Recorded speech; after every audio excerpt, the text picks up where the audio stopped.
Denise, thanks for your leadership for this organization. You're right. I'm a county guy. You know, one of the things for real is that one of the things you learn when you start off, and I had the great honor of being a county council person in Newcastle County. We're like a miniature Illinois.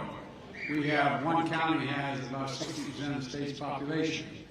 So a county commissioner or county council person has a district that's, I think, 7 times larger than a state rep and 3 times bigger than a state senator. What I learned early on, if you're in the county, you got to go through someone else to get help. You got to go to the governor, you got to go to the state legislature, you got to go to the state senators, and guess what? I stopped that. No kidding. Because I'm telling you, you know, one of the things that we expect people to do is we think that people are like us, very familiar with all the detail of, is this working? Very familiar with all the detail of how government works. They don't know whether there's a pothole in their front and their side street, whether it's a county, a state, they don't know who's responsible. And they come to the county all the time. At least that was my experience in Newcastle County. And when you don't have the same funding that you have for these other programs, you find that you know, it's just hard. And one of the things that I found out early on was we always did better when there was direct funding for the things that related to the county. I think it's one of the hardest jobs. No, I really mean it. I'm not being solicitous. I think it's one of the hardest jobs in politics. How many of you knocked on a door and said, my name's so-and-so, I'm running for county commissioner, and look at you go, oh, yeah, you wonder what the county commissioner does, aren't you? Yeah. So I sincerely mean it. And so I want to begin by thanking you all for what you do. Thank you, thank you, thank you. I ran for the United States Senate because being in the county council was too hard. Look, I'm glad to be here with all of you. Before I begin, I want to take a moment to say our hearts are with the students and the families of Michigan State University. Last night I spoke with Governor Whitmer, and the FBI and additional federal law enforcement are on the ground assisting the state and local folks, and 3 lives have been lost and 5 seriously injured. And it's a family's worst nightmare. It's happening far too often in this country, far too often. While we gather more information, there's one thing we do know to be true. We have to do something to stop gun violence ripping apart our communities. Ripping apart.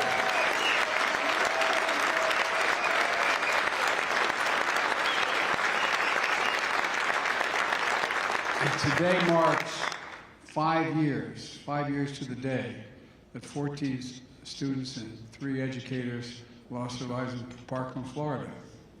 I met every one of those families, spent time with them all.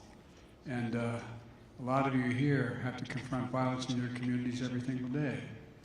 We took a big step toward passing the most significant bipartisan gun legislation in 30 years. Ghost guns and other things, background checks, but there's a lot more work to do. And I'm committed to getting it done with all of you. Some of you know that, and I'm going to say something that's always controversial, but there is no rationale for assault weapons and magazines that hold 50, 70 bullets.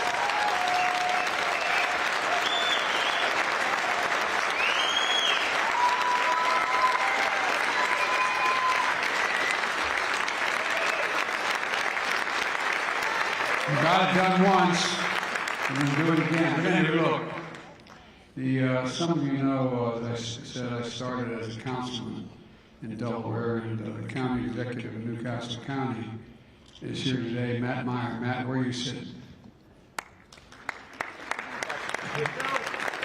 Matt's hiding because, you know, how good I'm a kid, Matt. Good to see you, pal. And Matt knows what I'm talking about. When people have a problem, they've got your number, they knock on your door. Not only you, but your spouses can't go to the grocery store, the gas station, can't show up without can you fix my such and such? Well, I've always had enormous respect for the job you do. You're the ones who make people make sure everything gets fixed. The libraries stay open late so kids can do their homework. The sewer system is backing up into the creek and their basements, so you make sure that your public health department runs smoothly, that your communities are meeting the needs of growing and changing populations, that your residents have access to affordable housing, that you're investing in public safety. There are huge responsibilities you have. They touch every aspect of people's lives. And when your constituents call needing help with a state problem or a city problem, you take the call and you get it done. You end up calling to make sure you find out how to get it done. Simply put, you get things done. You used to get things done, fixing problems. And that's because you know the measure of success isn't how partisan points are scored, but it's how you fix the problem. Can you fix the problem, whether you're a Democrat, Republican, or Independent? We're often told that Democrats and Republicans can't work together. And, there's always been competition. But in the last 10, 12 years, it's been particularly tough. But as I told my friends in Congress in my State of the Union address last week, I believe people sent us a clear message in this off-year election. Fighting for the sake of fighting gets us nowhere. We're here to get things done. That's why we got elected. It's always been my vision, and I really mean it's always been my vision, and I know it's yours as well. Over the past 2 years, we've been delivering on that vision. When I came to office, the pandemic was raging and our economy was reeling. But together we acted. Less than 2 months after we took office, the American Rescue Plan led to the fastest economic recovery of any major economy in the world. And I know that at the beginning of the crisis, like you did, that strengthening state and local governments was the key to our recovery. But when the CARE Act was passed, before I came into office, just before it, under the previous administration, some of you had to go to your state legislatures to get permission to use the money that was in the act. I used to be in your shoes. Only 120 counties in the United States of America got help in that CARES Act. There was a lot of money, but only 120 counties. When I signed the American Rescue Plan, it sent $350 billion for the first time in history to every state, city, and county in America. We made sure all of you, over 3,000 counties got direct funding because I know we empower you directly, you get the job done. 3,000 counties. That money helps shore up your budgets, avoid painful layoffs, put cops back in the beat, firefighters back in the job, teachers in the classroom, nurses in the emergency room, and it worked. Since then, because of you, we've created 12 million jobs. Just 500,000 alone, last month alone. We've now created more jobs in 2 years than any administration ever created in a 4-year term. And folks, the unemployment rate is 3.4%, a 50-year low.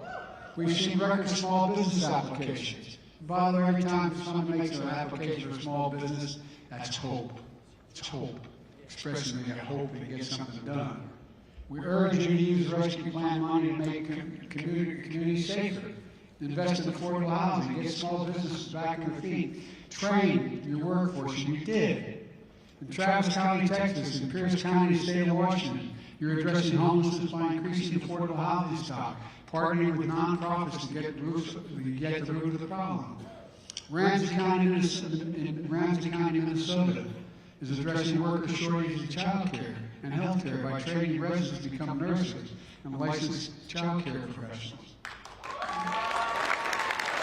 The American Rescue Plan also provided $12 billion to address mental health needs arising from the pandemic. I know that addressing mental health is a priority for so many of you in this organization. And by the way, one of the things that I wrote down, I had lunch with the Vice President today, and I keep little note cards about what I think we have to do. And I said, we have to pass legislation on the damaging technology that's having an effect on our kids. We've got to change the way the internet works and the way people can use our children. It's got to stop. Milwaukee County is using rescue funds to mentor kids involved in the criminal justice system. LA County is offering job training for kids in vulnerable populations.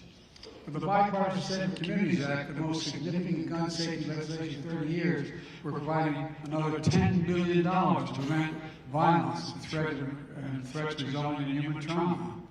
$2 billion of that is for young people in particular, to pay for things like school counselors. And as part of the Unity Agenda in the State of the Union, I call for a surge in resources to deal with fentanyl epidemic that I know is devastating many of the communities. We now have a record number of personnel working to secure the border. We've now seized over 23,000 pounds of fentanyl just in the last several months. But if we're going to have the strongest economy in the world, we have to have the strongest and best infrastructure in the world. We used to be number 1 in the world. Now we're moving to number 14. And China used to be number, I think, 10 or 11. Now number 2. Folks, that's why I asked Congress to pass the Bipartisan Infrastructure Investment Act, larger than any investment made in infrastructure since Eisenhower's interstate highway system. A number of Republicans came together with Democrats to help us get it passed. And we're rebuilding the country through the bipartisan infrastructure law. In your counties, we're investing in roads, bridges, airports, public transit, water systems, high-speed rail, so much more. Maricopa County, Arizona, we helped build a new bridge over the Holly River. Look, in Warsaw, or it should be Washington County in Nevada, we're spending $89 billion to add several lanes to the US 395. In Maryland, Montgomery County, Prince George's County, replacing dirty diesel buses, which are bad for the health and the environment. With the leadership of Vice President Harris, we're partnering with you to deliver affordable high-speed internet to every single household, so no parent has to sit in the McDonald's parking lot, for God's sake, so that children can connect to the internet in their home.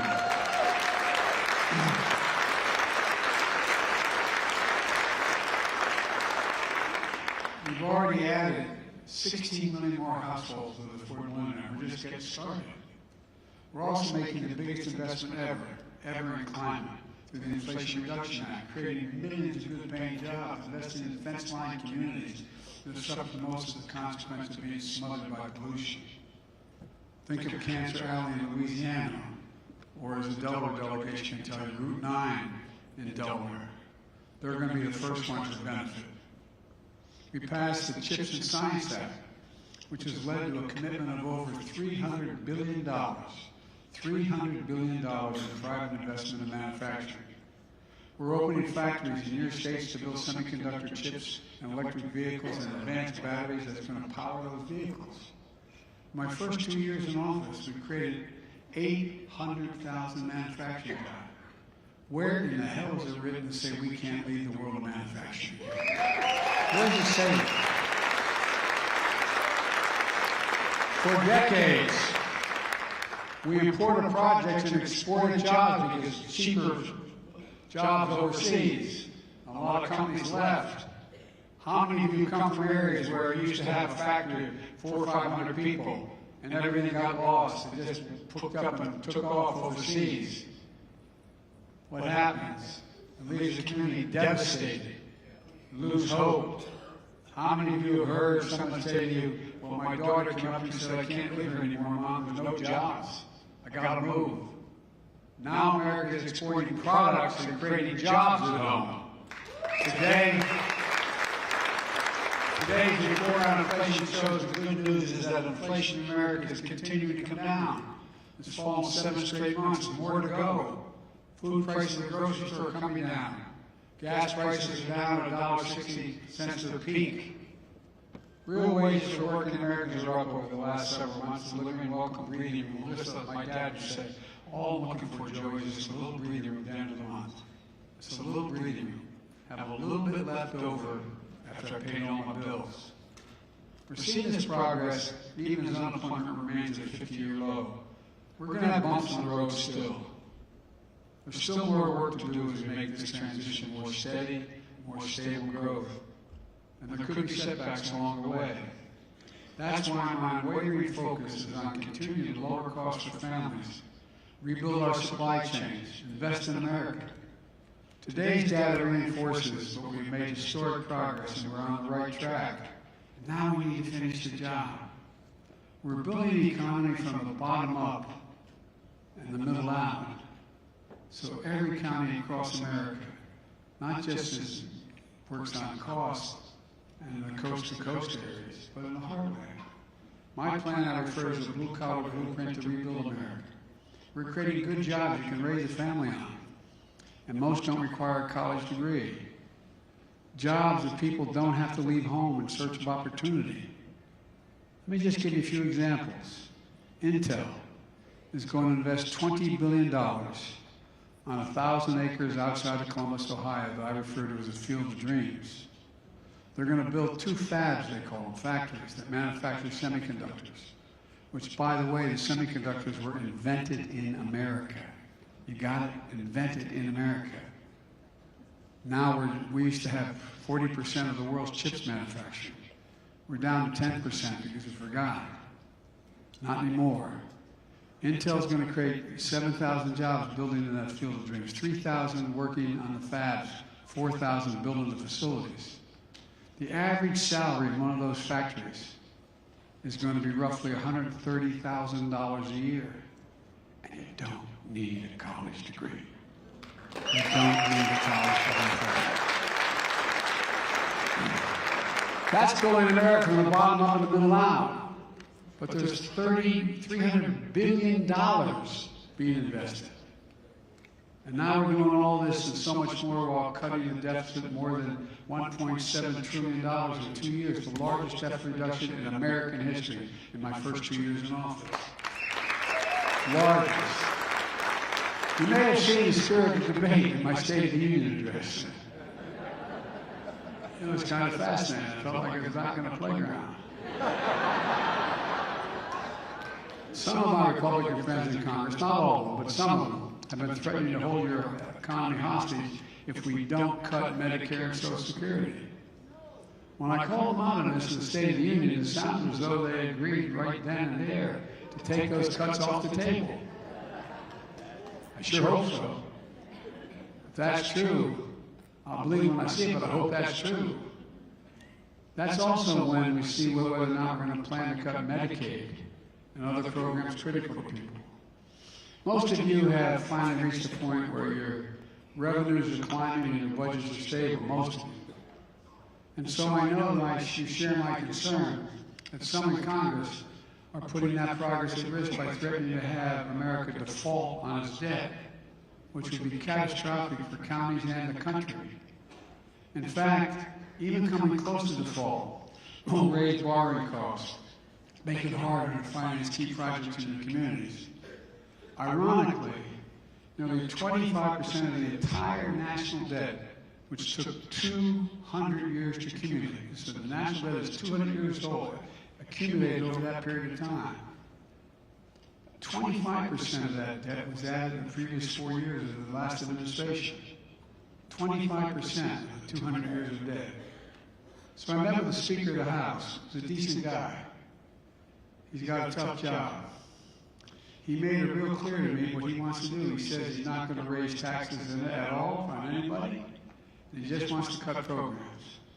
So I suggested instead of making threats about the debt ceiling, which would be catastrophic, let's just lay out our budgets. I'll lay out mine on March the 9th, exactly what I want to spend, who gets taxed, who doesn't get taxed, what programs get cut, what programs get added. And he should do the same. We can sit down and go, I mean sincerely, go over it, see what they want to cut, see what we want to cut. But here's the thing. If you add up the proposals my Republican friends in Congress have offered so far, just so far now, legislation, they would add another $3 trillion to our debt over the next 10 years. Let me be specific. Here's how they do it. They made it clear in legislation introduced the investment we made to crack down on tax cheats, billionaires and millionaires. The CBO says by doing away with those extra agents, we're going to cost the American public another $114 billion in lost revenue. They finally have Medicare negotiate the drug prices. Well, they want to repeal that. They want to repeal the prescription drug savings and increase subsidies to big pharma. Right now, for the first time in history, and I've been trying to do this for over 30 years, we pay the highest prescription drug cost of any nation in the world. Any nation in the world. No one else is close. So what do? We passed a law that said that in order to be able to, the Medicare, which pays billions of dollars in Medicare bills for everybody, Medicare should be able to negotiate drug prices. Say, we will only pay you so much for that drug if you want to sell the drug to Medicare to give to people. Well, guess what? It passed. Now, if that gets cut, and by the way, you know, it's like, you know, when we talked about this bill being passed, everybody said, yeah, and the promise we were going to bring down drug prices. Insulin. How many of you know somebody who has diabetes and needs insulin? Yeah, a lot of you do, a lot of people. Well, guess what? Those folks who need it, including 200,000 kids, are paying somewhere between $400 and $600 a month.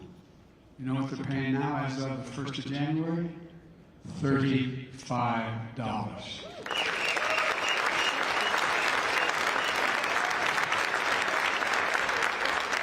And we're not cheating anybody. You know how much it costs to make that drug? $10. Package is another $2. It was invented over 100 years ago. The man who invented it didn't even want to put a patent on it because he wanted to make it available to everybody. Well, guess what? It's coming down. Guess what's going to happen? This year, the total amount of cost of the drugs you have to pay for that you need is now $3,800. Next year will be $2,000. You say, what difference does that make, Joe? Who has those kind of bills? Anybody like my family, you know how much cancer drugs cost? $10,000, $12,000, $14,000 a year. Nobody on Medicare will have to pay more than $2,000 a year for all the drugs they consume. Nobody.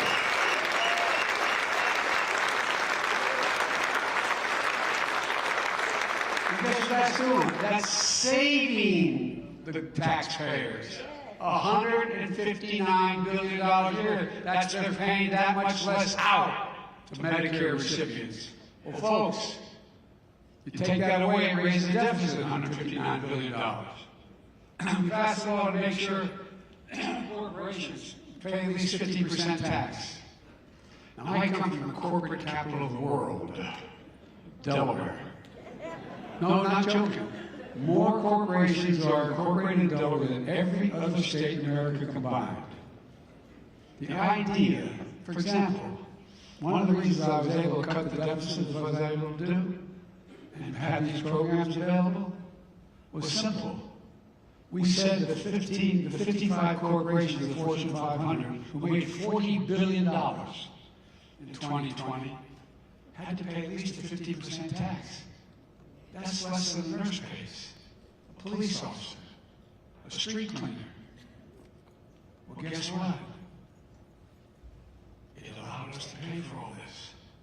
50%. And like I said, if you're a cop, you're paying 10% more than that.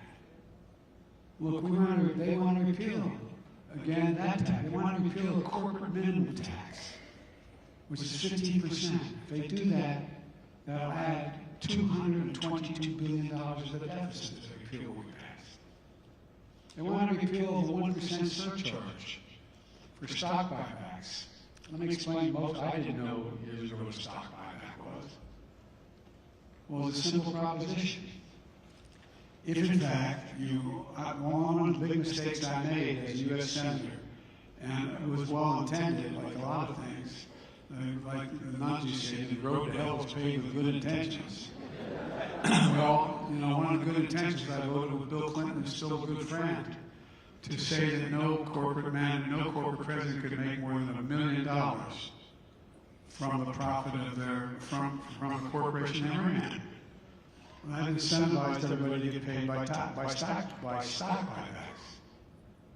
So I think it's 91% of all corporate execs are paid in stock. Well, what's the one way to increase your salary? Buy back your stock.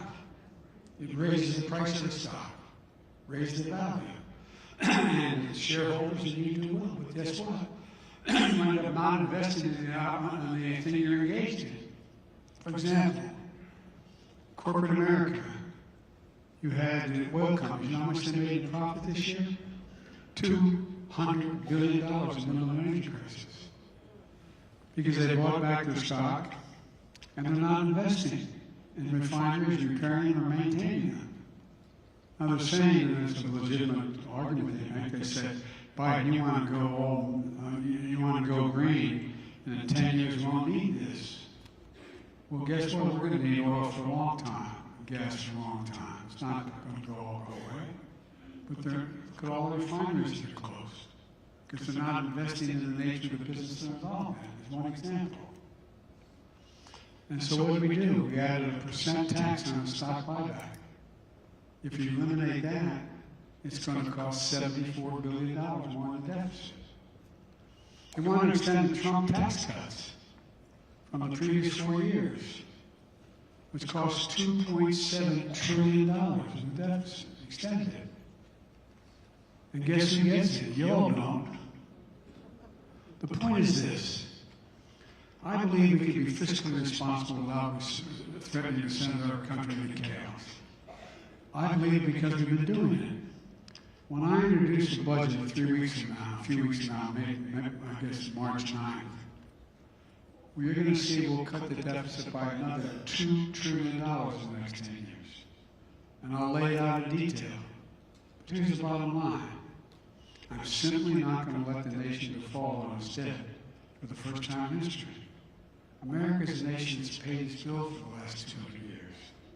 And over the past 2 years, we passed historic amounts of significant legislation that actually grow the economy, increase jobs, increase access to health care, reduce the cost of prescription drugs.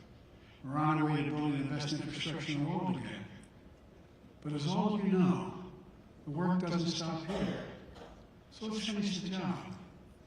I'm really optimistic for the year ahead as we implement the laws we've already passed. We didn't pass another single thing. The things that are going to take place by implementing just the laws we passed last year are going to deliver real benefits to people that they're going to feel in their everyday lives. Just like people now understand, since the Inflation Reduction Act was passed, seniors are only going to pay $35 for a prescription insulin. We're seeing the effects. It's going to change people's lives.